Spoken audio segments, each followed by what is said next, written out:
Yeah, we're gonna get a midget Mexican Hitler to be our leader to guide us into the promised land. That's what the white men are gonna do.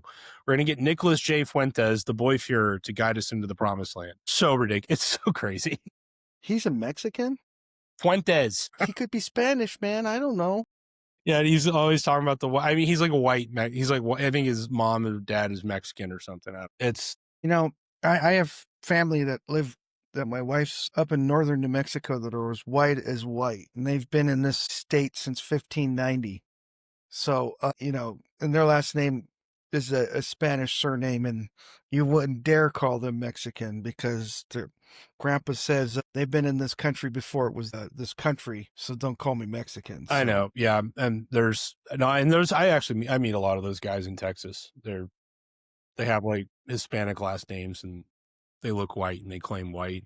But anyway, the whole thing is stupid. They want people angry about Nick Fuentes has captured the same demographic group as Charlie Kirk, 13 to 28-year-olds.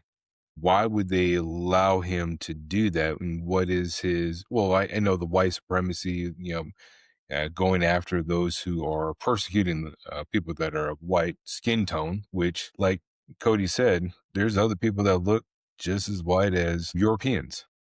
Spain, people tend to forget that Spanish is a European country, or Spain. Yeah, it doesn't. But we're getting off into the weeds. Well, no, it's a good question in the sense of why are they pushing this? And it's to create, like, the thing about resentment is when you have a spirit of resentment, you're not looking for solutions. You're just looking to point a finger at somebody to blame, right? And the solution, I mean, yeah, it's like V for Vendetta, if you want to, sure. Yeah, there are some that are more like, why did you not come forward? Why did you not stop it? I know why you did it. You were afraid, you felt powerless. You felt that this was like a speech he gave on the TV. You ever seen V for Vendetta? Okay.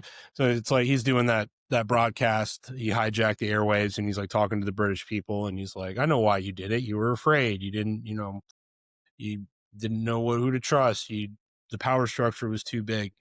And yes, while some are more responsible than others and they will be held accountable, if you're looking for someone to blame, you only need to look into a mirror.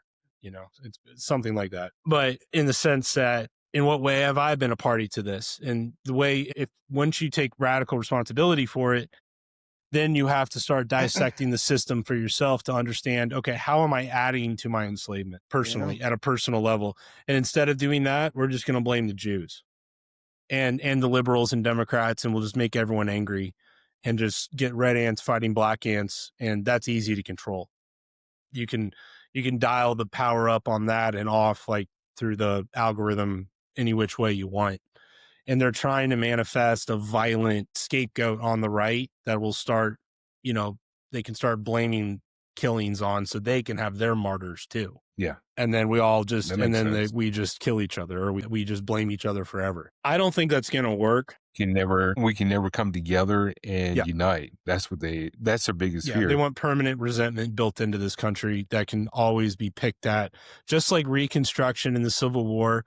Like, I think if Lincoln was alive, I don't think Reconstruction would have happened the way it did. Reconstruction was like a brutal punishment. They went into the South and just stole it, like just brutalized and stole everything, just took over everything. The South never recovered from Reconstruction in the Civil War. It's why they were the poorest states until relatively recently. Now the South is on the rise. Well, because the Yankees are moving in. Yeah, the Yankees those people, as the Southerners call them, have finally destroyed their homes, and now they're all coming in to destroy ours. So, yeah. Yeah, well. And they were always Eurocentric, like institutionalists, went to the Ivy League schools. It's those people, They're not like us. They're elite. They call themselves elite.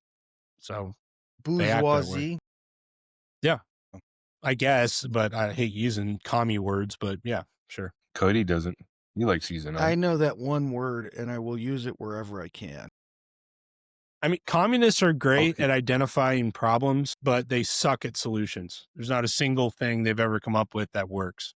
But they're great. The thing I find most The thing I find entertaining, Karl Marx came up with communism, and he is in a private cemetery that you have to pay money to go visit in London. So he's a communist that believes in everything should be free, but you have to pay to go visit his gravesite. The irony, Yeah, irony.